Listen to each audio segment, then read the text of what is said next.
Hey guys, Moldran here, and patch 2.0 also introduced Paragon 2.0, the new Paragon system that you can see here, where you have 4 different categories and spend your points.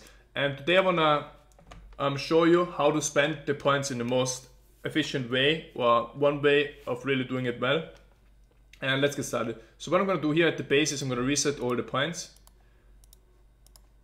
You get 1 point for level in one category, so if you're level 267, you have like 4 times 67 points, you could say. So when you level up, you only get either a core, an offense, a defense, or utility point, and every level it changes. For example, level 1 you get core, level 2 you get offense, level 3 you get defense, level 4 you get utility, then level 5 you get 1 core point again. But yeah, let's get started here. Now first with core, you have several options here. I make this guide for Barbarian, but some basics are true for all classes, so you should be able to apply some concepts. But what do you really want to do here? First, Diablo is a game about speed, so you really want to max your movement speed. So unless you play a class where the movement speed is limited, like a Crusader with a 200 weapon equipped in the one hand, you should be able to always try to get the 25% movement speed. Now currently I have 12%, so to get to 25% I'm going to put 13% movement speed into the Paragon points. As easy as that. You can press shift, then it gives 10 points automatically, so press 2 times shift and then 6 times normal. And then you have a choice here between strength and vitality. And there is no best choice here, because sometimes you need more survivability, you need more EHP, then you go for vitality. Sometimes you need more strength, you go for strength. I've recently been playing a lot with groups and kind of like play a support role as a barb there, so I decided I'm going to go for survivability so I can tank mobs for my group members and let the wizards do their DPS and let them or help them stay alive by tanking everything. So I decided I'm going to go for vitality. But if I would play solo, I actually change this to strength, because when I play solo, I'm the only DPS, and I have to do as much DPS as I can. So that's something I would change. Alright, press accept, and you can see I got more HP now. The offense tree is harder to do now. What you can do here first is to test, okay, what gives me most DPS upgrade? Now first, cooldown reduction can't really be tested with numbers, so but some builds are really good with cooldown reduction. So if you have a build with cooldown reduction, you might even max this first. But what I'm gonna test now is what of the DPS stats, if you wanna maximize your DPS and don't really depend a lot on cooldown reduction, are you gonna do. Now, an easy way to test first is test attack speed versus crit chance of the crit damage. So right now, without anything, I have 238k. What happens if I put the points in attack speed? I go up to 257k. But what happens if I put the points not in attack speed, but in critical hit chance? Well, as you can see here, it goes up to 257k, so which is around the same. So we still don't know what's better, attack speed or crit chance. And if you reset it again, put it to crit damage, you can see now it goes up to 254k. So that's the worst option right now. But is this all of this? Is this the end of it? No. This depends a lot on your build. For example, my build, my main DPS right now is Ren. And Ren, as I've shown previously in an old video, where the Ren test is not affected by attack speed. So attack speed doesn't make your Ren deal more damage or tick fast, it's still the same number of ticks. So in my build, attack speed isn't really that useful. So even though it shows on paper the same DPS, that doesn't mean anything, because the actual DPS that I'm doing, because of my skills and how they work, is much higher if I spend points in crit chance and crit damage. But how do crit chance and crit damage work? Now you saw with all points in crit chance I go up to 257k. Can we even improve that number? We probably can, because the way how crit chance and crit damage work is they should be pretty close to each other at a 1 to 10 ratio, because it's easy to guess this.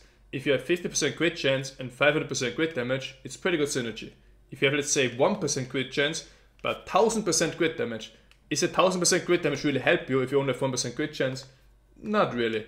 On the other hand, it could also be the case that you have 100% crit chance but only 10% crit damage. Then it's also pretty much useless. So you really want to balance those stats, and that's where I can test. For example, I reached 257k before. Let's try this. Let's put, for example, 40 points into crit chance and the rest into crit damage. So with 4% crit chance, I get 262k DPS. I'm gonna write down the exact number and how much crit chance I have. So this is we slowly have to get to the maximum DPS here. And one easy way to test now is, what happens if I put away 1 point from crit chance and put that into crit damage, do I get more or less DPS? So now we get 39% here, or 39 points rather, and the rest into crit damage. And again we compare it. Now the DPS is 641, which is less than before. So this means we get more damage bonus from a point in crit chance. So if I change this again, and now I put 41 points here and the rest into crit damage, we should see a DPS increase. Now DPS goes up to 714, 262,714, which is more than with 40% before. And what could be the case is that we get the highest DPS by putting all points into crit chance and the rest into crit damage, and I think that's the case. Let's check this. 50 points into crit chance and the rest into crit damage leaves us at 262,978. That's the highest so far, and I guess that is the highest. And why is that the highest? Well, I can show you. This is so high because crit chance is still lower than crit damage divided by 10.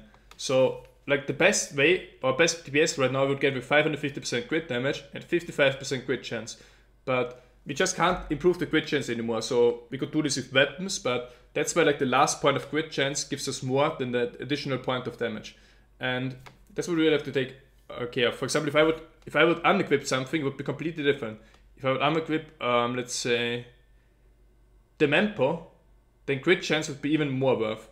But if I unequip the weapon, then actually crit damage would be more worth. Because without this corn, you see, I have 47% crit chance, but only 250% crit damage. I mean, let's calculate the DPS now. Right now, with all points into crit chance and only some into crit damage, it's 8.3k. If I change this here and put everything here and the rest here, you can see it's 8.55k. So now we increase the damage just because the values changed. Why did this happen? Because again, as you can see here, now the crit chance is higher. The crit chance is higher than the crit damage divided by 10.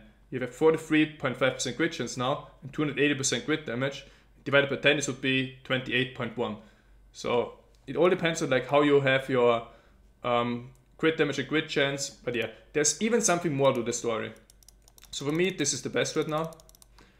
But what's more to the story is certain skills. There are certain skills that benefit from using crits. For example, you could have a skill that like gives you fury when you crit, or you could have a skill that when you crit places a debuff on the monster that they take 40% more damage. Every class has skills like that, so if you run skills like that, I currently don't. I have nothing that like synergizes with crit or crit damage in particular. So for me it doesn't matter. I just go for the paper DPS here.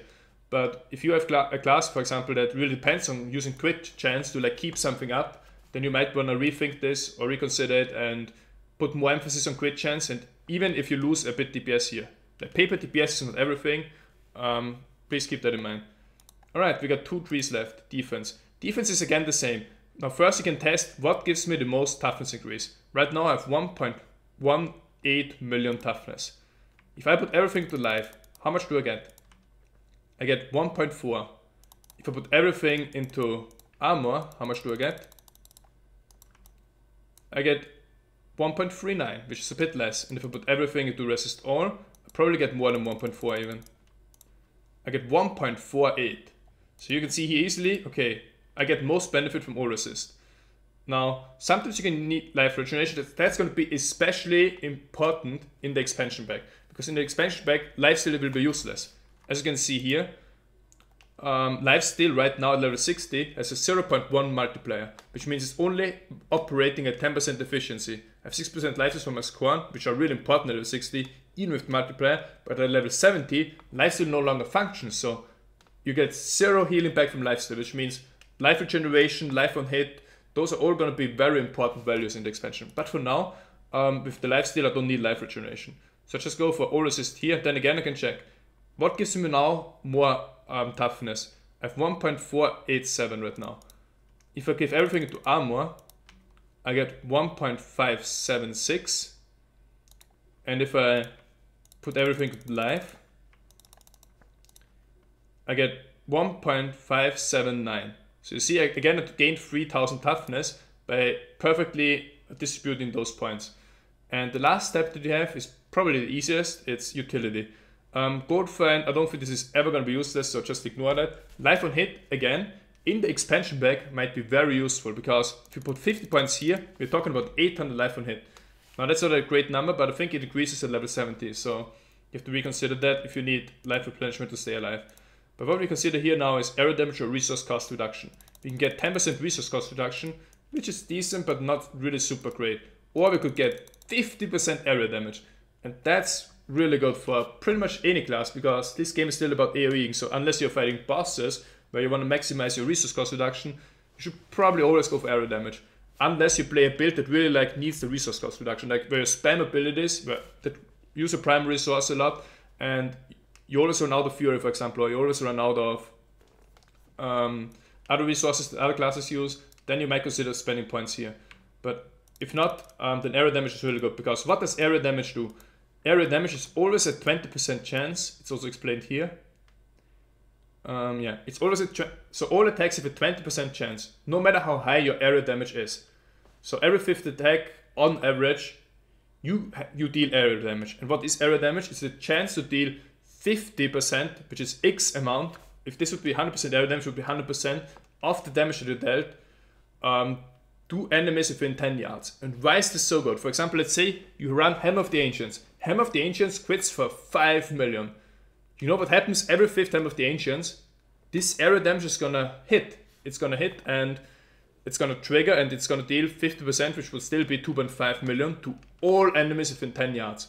So area damage is definitely good. I'm probably gonna make another video about it, because I wanna test it in detail, how efficient it is. I also wanna see the range, because it's only 10-yard range in Diablo. 10-yard range is like this radius here.